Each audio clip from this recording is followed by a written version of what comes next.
भोपाल से प्रस्तुत हैं प्रादेशिक समाचार।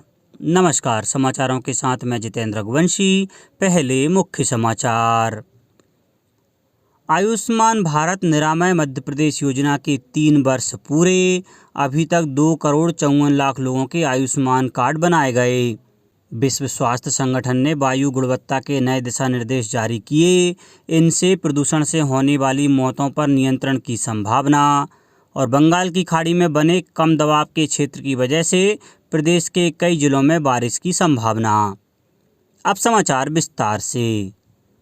आयुष्मान भारत निरामय मध्य प्रदेश योजना कोविड के मुश्किल समय में मध्य प्रदेश के गरीब जरूरतमंद लोगों का पूरा साथ निभा रही है। यह योजना स्वास्थ्य का वरदान बनकर लोगों की मदद कर रही है।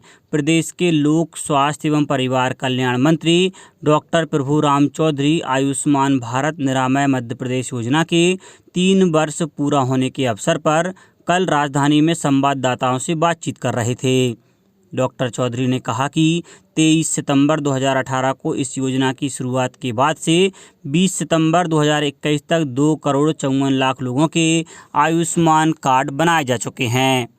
उन्होंने बताया कि आयुष्मान कार्ड बनाने के लिए प्रदेश में आपके द्वार आयुष्मान अभियान चलाया जा रहा है। प्रदेश के 4,07,00,000 लाभार्थियों को इस योजना में शामिल किया जाएगा।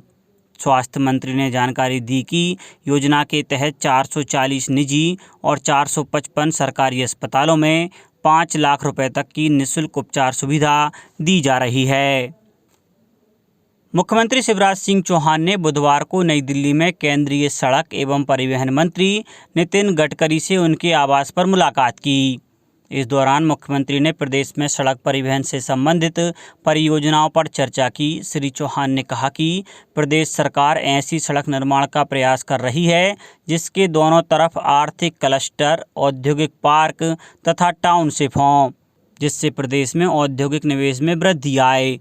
मुख्यमंत्री ने कहा कि केंद्रीय सड़क और आधारभूत ढांचा फंड योजना में लगभग 4,200 करोड़ रुपए के प्रस्ताव केंद्र सरकार को भेजे गए हैं। इनमें से लगभग 1,500 करोड़ रुपए की परियोजनाओं को स्वीकृति देने की घोषणा हो चुकी है। खाद्य एवं नागरिक आपूर्ति उपभोक्ता संरक्षण मंत्री श्री बिसाहूलाल सिंह ने प्रदेश में राइस फोर्टिफिकेशन पायलट योजना को लॉन्च करते हुए कहा कि फोर्टिफाइड चावल मानव शरीर में एनीमिया और सूक्ष्म पोषक तत्वों की कमी को दूर करेगा। उन्होंने कहा कि प्रधानमंत्री श्री नरेंद्र मोदी की सोच के अनुसार वर्ष 2024 तक फोर्टिफाइड राइस राशन की दुकानों में वितरित कराया जाएगा एवं बच्चों को मध्याह्न भोजन में फोर्टिफाइड चावल उपलब्ध कराने का लक्ष्य है।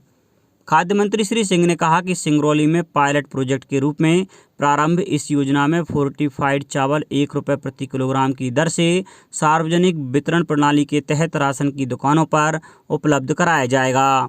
इस अवसर पर उन्होंने कुछ हितग्राहियों को फोर्टिफाइड चावल का वितरण किया और सिंगरौली में मिल मालिकों को उनके योगदान के लिए सम्मानित किया। कोरोना महामारी की रोकथाम के लिए चलाए जा रहे टीकाकरण अभियान में प्रदेश में अब तक वैक्सीन के 5.91 करोड़ से अधिक डोज लगाए जा चुके हैं। इसमें से 4,59,49,020 नागरिकों को टीके की पहली डोज और 1,31,72,210 नागरिकों को दूसरा डोज लगाया जा चुका है। इस बीच 27 सितंबर को टीकाकरण महाअभियान चलाया जाएगा। इस दौरान उन पात्र नागरिकों को कोरोना टीका लगाया जाएगा जिन्होंने अभी तक टीका नहीं लगवाया है। श्री चौहान ने टीकाकरण महाअभियान को सफल बनाने के लिए सभी वर्गों से अपील की है। राजधानी भोपाल में 19,50,000 लोगों को कोरोना वैक्सीन का पहला डोज लगाने का लक्ष्य अगले 7 दिनों में पूरा होने की संभावना है। भोपाल में रोजाना 3 से 4 हज़ार लोगों को वैक्सीन का पहला डोज लगाया जा रहा है। जिला प्रशासन के अधिकारियों के अनुसार कल 17,604 लोगों को टीका लगाया गया। भोपाल जिले में अभी तक 19,34,000 से ज़्यादा लोगों को पहला डोज लगाया जा चुका है। अब लगभग 16,000 लोगों को ही टीके का पहला डोज लगाया जाना बाकी है। दूसरा डोज लगवाने वालों की संख्या अब 9,40,000 से ज़्यादा हो चुकी है। मुख्यमंत्री श्री शिवराज सिंह चौहान ने कहा है कि प्रधानमंत्री श्री नरेंद्र मोदी के कृषि की आय को दोगुना करने के संकल्प को पूर्ण करने के लिए राज्य सरकार 5 बिंदु पर कार्य कर रही है। कृषि का उत्पादन बढ़ाना, उत्पादन की लागत कम करना, किसानों को उत्पादन का सही मूल्य दिलाना, नुकसान की भरपाई करने और किसानों को कृषि के विविधीकरण के लिए प्रेरित करने की दिशा में सघन प्रयास जारी हैं। सिंचाई उत्पादन बढ़ाने का मूल आधार है। हमारा प्रयास है कि प्रदेश की संपूर्ण कृषि योग्य भूमि सिंचित हो। इन प्रयासों के परिणाम स्वरूप ही प्रदेश की सिंचाई क्षमता बढ़कर 42 लाख हेक्टेयर हो गई है। किसानों को खाद और बीज समय पर मिले, जरूरत पड़ने पर ब्याज 0% पर उपलब्ध हो। राज्य सरकार इस प्रकार के सभी कार्यों के प्रति विशेष संवेदनशील और सक्रिय है। मुख्यमंत्री श्री चौहान ने कहा कि सशक्त और समृद्ध किसान का सपना प्रधानमंत्री श्री नरेंद्र मोदी के मार्गदर्शन में पूरा हो रहा है। पीएम सम्मान निधि, पीएम किसान मानधन, पीएम फसल बीमा और समर्थन मूल्य में वृद्धि जैसी फसलों से किसान आर्थिक रूप से सशक्त हो रहे हैं। विश्व स्वास्थ्य संगठन ने 2005 के बाद पहली बार वायु गुणवत्ता से संबंधित नए दिशा निर्देश जारी किए हैं। विश्व स्वास्थ्य संगठन को उम्मीद है कि इन कड़े दिशा निर्देशों के माध्यम से देश को स्वच्छ ऊर्जा की ओर प्रेरित करने तथा वायु प्रदूषण से होने वाली मौतों और बीमारियों को रोकने में मदद मिलेगी। विश्व स्वास्थ्य संगठन के महानिदेशक टेड्रोस अधनोम घेब्रेयेसस ने कहा कि वायु प्रदूषण से हर साल कम से कम 70 लाख लोगों की समय से पहले मौत हो जाती है। उन्होंने कहा कि शोध से पता चला है कि वायु प्रदूषण शरीर के सभी हिस्सों, विशेषकर मस्तिष्क से लेकर मां के गर्भ में पल रहे शिशुओं को प्रभावित करता है। देश के अन्य राज्यों में नगरीय विकास के क्षेत्र में हो रहे नवाचार और विकास के कार्यों को देखने अधिकारियों की टीम भेजी जाएगी। इस टीम की रिपोर्ट के आधार पर प्रदेश में योजनाओं के क्रियान्वयन पर विचार किया जाएगा। आंध्र प्रदेश में कचरा संग्रहण का कार्य अनुकरणीय है।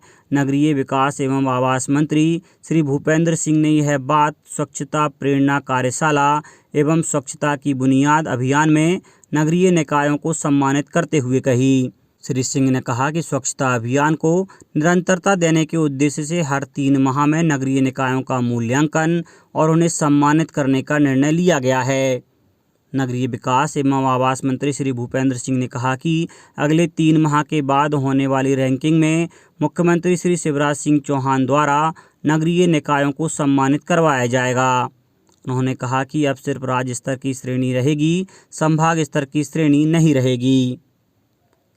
स्वास्थ्य मंत्री मनसुख मांडविया ने कोविड के पश्चात होने वाली स्वास्थ्य संबंधी समस्याओं के निपटारे के लिए कल राष्ट्रीय समग्र दिशा निर्देश जारी किए। ट्वीट संदेशों में उन्होंने कहा कि यह स्वास्थ्य करदाताओं को कोविड के बाद की स्वास्थ्य जटिलताओं के लिए अग्रिम रूप से तैयार करने और रोगियों को उपयुक्त उपचार देने में मदद करेगा।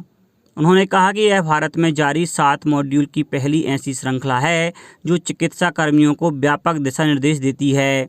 इसमें स्वास्थ्य सेवा कर्मियों के लिए मानसिक स्वास्थ्य से निपटने के लिए एक मॉड्यूल शामिल है जो अत्यंत महत्वपूर्ण है। अब बात मौसम की। बंगाल की खाड़ी में बना कम दबाव के क्षेत्र की वजह से चंबल संभाग के कई जिलों में बारिश हुई। वहीं पिछले 24 घंटों के दौरान उज्जैन, ग्वालियर, शहडोल, इंदौर जिलों में कुछ स्थानों पर और रीवा, जबलपुर, होशंगाबाद, सागर तथा भोपाल संभागों के कुछ हिस्सों में वर्षा हुई। मौसम केंद्र के अनुसार अगले 24 घंटों में शहडोल, होशंगाबाद और रीवा संभागों के जिलों में कहीं कहीं तेज बारिश होने की संभावना है। रीवा, बैतूल और अनूपपुर जिलों में भारी वर्षा की आशंका जताई गई है। वहीं सागर, होशंगाबाद, रीवा, इंदौर और उज्जैन संभाग के कुछ जिलों में गरज चमक के साथ हल्की बारिश होने का अंदेशा है। राजधानी भोपाल में कल सूरज और बादलों के बीच लुका छुपी चलती रही। मौसम केंद्र के अनुसार भोपाल और उसके आसपास के जिलों में गरज चमक के साथ बौछारें पड़ सकती हैं। अब कुछ समाचार संक्षेप में। राज्यपाल मंगू भाई पटेल ने कहा है कि जनजातीय विकास कार्यों और चुनौतियों के विषयों पर विश्वविद्यालय शोध कार्य कराएं। वे कल राजभवन में आयोजित इंदिरा गांधी राष्ट्रीय जनजातीय विश्वविद्यालय अमरकंटक की बैठक को संबोधित कर रहे थे।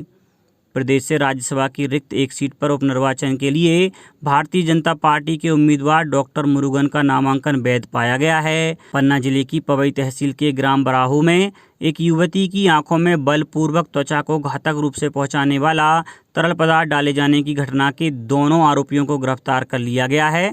जिला प्रशासन द्वारा पीड़ित परिवार को 10,000 रुपये की आर्थिक सहायता भी उपलब्ध कराई गई है।